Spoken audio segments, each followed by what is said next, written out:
Hi mga ka-bakers! Kumusta kayo? Ngayon naman ay gagawa tayo ng Mango Bravo. Handa na ba kayo?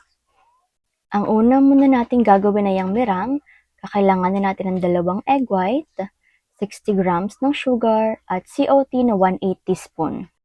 Ilagay na natin ang 2 egg white, cream of tartar 1/8 teaspoon, atin na natin paandarin ang mixer, at hayaan lamang natin ito hanggang sa medyo umalsa na ang ating egg white. At kapag umalsa na po, ay atin na pong ilalagay ang ating asukal na 60 grams.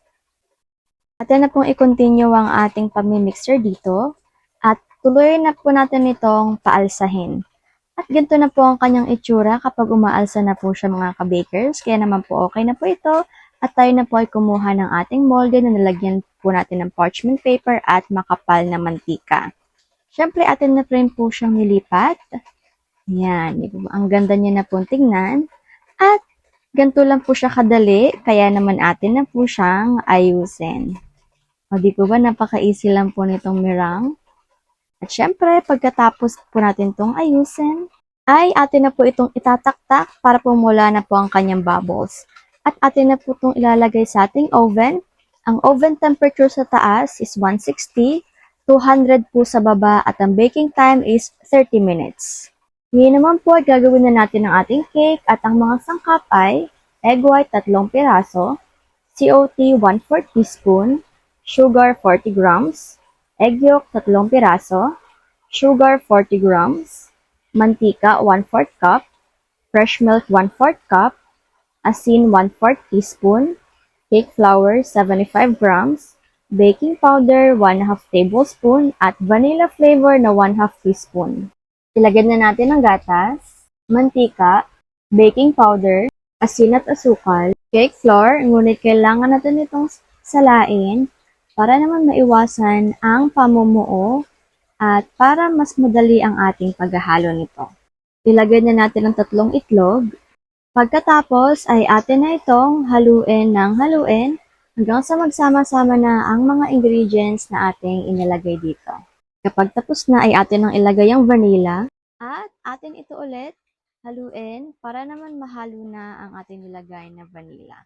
Ang next step naman nito mga ka-bakers ay ito na po ang kanyang itsura. Pag ganito na po ay okay na po ito. Kaya naman kunin na natin ang ating egg white na may COT at atin na po itong i-mixer. Yan. Hayaan lamang po natin ito hanggang po sa medyo umalsa na po ang ating mix. Next naman po ay atin na pong ilagay ang ating asukal at pagkatapos hayaan lang din po natin ito hanggang sa lubusan o tuluyan na pong umalsa ang ating egg white. Ayan, di ba po ba napakadali lamang? At syempre kapag ganito na po ang kanyang texture ay umalsa na po ay okay na po ito at pwede na po natin itong isama sa ating ginawang cake kanina. Yan. Atin na po siyang ipagsama. At dahan-dahan lamang po sa paglalagay mga ka-bakers and just take your time lamang. Pagkatapos pong ilagay ay atin na po itong haluin. Haluin lamang po natin ito ng isang direction lamang para po hindi po bumagsak ang ating egg white. At haluin lang po natin ito ng haluin para po magsama-sama na po sila. At kapag ganito na po ang kanyang texture, ay okay na po ito at atin na pong kunin ng ating molde. Atin na po siyang ilipat ng dahan-dahan. Ayan, napaka-cute na naman po niya. At kapag nalipat na po, ay atin na po itong ayusin. Ayan, ayusin lamang po natin. At next naman po, ay atin na po itong itataktak para po mawala na po ang bubbles. Atin na po itong ilalagay sa ating oven. At ang oven temperature po pala nito ay 170 sa taas, 200 sa baba, at ang baking time is 35 to 40 minutes. Pagkatapos po ng 30 minutes ay luto na po ang ating meringue, or ito po yung una nating nilagay sa oven at mixture. Luto na po siya at napakaganda naman po talaga niya mga ka-bakers. Ito pa po ay bababa pa po ito kapag lumamig na, kaya atin na po siyang palamigin. After 35 to 40 minutes ay eto na rin po ang ating cake mga ka-bakers. Malamig na rin po ito, atin na po itong pinalamig kanina. Kaya naman atin na po itong tanggalin sa ating molde. Yan. Kuha lang po tayo ng ating pantatanggal dito. At eto na po siya kapag natanggal na po. Oh, wow, di po ba napakaganda at napakasarap po talaga niya? Yan na po ang kanyang itsura. Kaya naman po, atin na po itong hatiin. Yan. Gagawa din po tayo ng dalawang hati dito. Ngayon naman ay atin ang tatanggalin ang ating ginawang mirang at ito na po ang kanyang itsura. Malamig na po talaga ito mga ka-bakers. At ito po ang kanyang itsura sa likod. Di po ba napakaganda pa rin? The last but not the least ay gagawa po tayo ng icing. Ang kailangan lamang po natin ay ang whipping cream na 250 grams. Yan. Hayaan lang po natin itong umalsa para po gawin nating icing. Just take your time lamang po at eto na po ang kanyang itsura kapag umalsa na. O di po ba napakabilis lang din naman? Atin na po ulit kuhanin ng ating cake at pagkatapos naman po ay maglalagay po tayo ng ating water sugar na ginagawa po talaga ito para po hindi po mag-dry ang ating cake. At next naman po, maglalagay na po tayo ng ating icing. Manipis lamang po mga ka-bakers para po hindi siya nakakaumay. At lalagay na po tayo ng ating palaman dito. Isang buong mangga nga po pala ang ating gagawin dito at hiwain lang po sa maliliit. Atin na po itong takpan ng ating mirang at ganoon lang din po ang ating process. Pagkatakip po ay maglalagay po tayo ng icing. At pagkatapos naman po ng ating icing dito, at maglalagay na po tayo ng ating mangga dito. Ayan, napakasarap na naman po talaga niya. Ganito lang po ang kanyang process mga ka-bakers.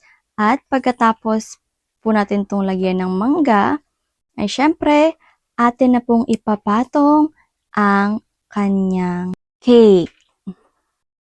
Ayan, eto na po ang kanyang itsura na napaka-cutesy na. Pagkatapos po ay maglagay na po tayo ng ating water sugar para po ulit hindi po gumaspang at hindi mag-dry ang ating cake. Isa po yan sa mga secret mga ka-bakers. At ang next naman po ito ay maglalagay na po tayo ng ating icing yan. I-fill in na po natin ang gap na mayroon sa ating mga cake. At gawin lang po natin ito gamit po ang spatula. At syempre po, gawin lang po natin ito hanggang po sa matapos na po tayo. Pagkatapos po ay atin na po nga icingan ang ibabaw nito. Huwag lang po masyadong makapal mga ka-bakers para po hindi naman po tayo magsawa. Kaya kailangan po ay yung ganito lang po na sakto lang, hindi makapal at hindi po manipis. So atin na po siyang ipaning, pantay na po natin at smooth na po natin ang bawat gilid at harapan ng ating cake. At next naman po, maglalagay na po tayo ng ating design. Kukuha lang po tayo ng ating piping bag at ng tip at atin lang po siyang ipapataas ng parang pong pillar or parang dahon na rin. Di ba ba? Napakaganda niya. Napakagandang pillar naman talaga nito. Ayan. Ganito lang po ang ating gawin hanggang po sa matapos na po tayo na kagaya ng ganito. At kapag tapos na po tayo ay atin na pong lalagyan ng design ang harap. Yan. Bawat edge po, maglalagay po tayo ng flowers. Nakadepende na rin naman po sa inyo ang design. Kaya naman, atin na po siyang tapusin. Ayan, eto na po ang kanyang itsura mga ka-bakers. At ngayon naman, maglalagay na po tayo ng ating leche flan. Yan, atin lang po itong ilagay ng dahan-dahan para po hindi po siya bumaliktad. At higit sa lahat ay masira ang ating flowers na inilagay. Kibale, gawin lang po natin ito hanggang po sa makover na po ang bawat gilid ng ating border na cake. At pagkatapos naman po nito, dahil na okay na po, ay lagyan na po natin ito ng mangga. O di po ba napaka-unique at napaka-makabago talaga nito. Gawin lang po natin ito hanggang po sa mapuno na ito. Pero take note po ulit, isang mangga lang po ang ating nagamit dito. Ayan, tingnan niyo po, sobrang ganda ng kanyang itsura at talaga namang nakakatakam. At eto na po ang ating panghuling step. Tayo na po ay maglalagay ng design sa ating flowers. Maglalagay po tayo ng chocolate at ito nga po pala ay melted chocolate lang na naging chocolate ganache. Yan. Kailan po ay mag-melt ng mga 75 grams lamang po ng chocolate. O kung gusto niyo po marami or mas konti, kayang-kaya niyo po ulan. Siyempre, naglalagay po tayo ng parang tears. At mga ka-bakers, ito na po talaga ang ating finished product na napakaganda at napakasarap. Tingnan niyo naman, nakakatakam po talaga ito mga ka-bakers. Kaya naman, ano pa pong hinihintay natin? Halina at gawin. Ito na po ang food for the soul natin. Mga Hebreo 4:7. Kaya't muling nagtakda ang Diyos ng isa pang araw na tinatawag niya ngayon. Pagkalipas ng mahabang panahon, sinabi sa pamamagitan ni David sa kasulatang nabanggit, "Ngayon, kapag narinig ninyo ang tinig ng Diyos, huwag ninyong patigasin ang inyong mga puso." Amen mga ka-bakers, palagi lamang po nating buksan ang ating puso para po sa ating Panginoon dahil tayo ay kanyang tinatawag at tayo ay kanyang mga anak. Hanggang dito na lang po muna ako mga ka-bakers. Paalam muna. Please take care at higit sa lahat ay God bless.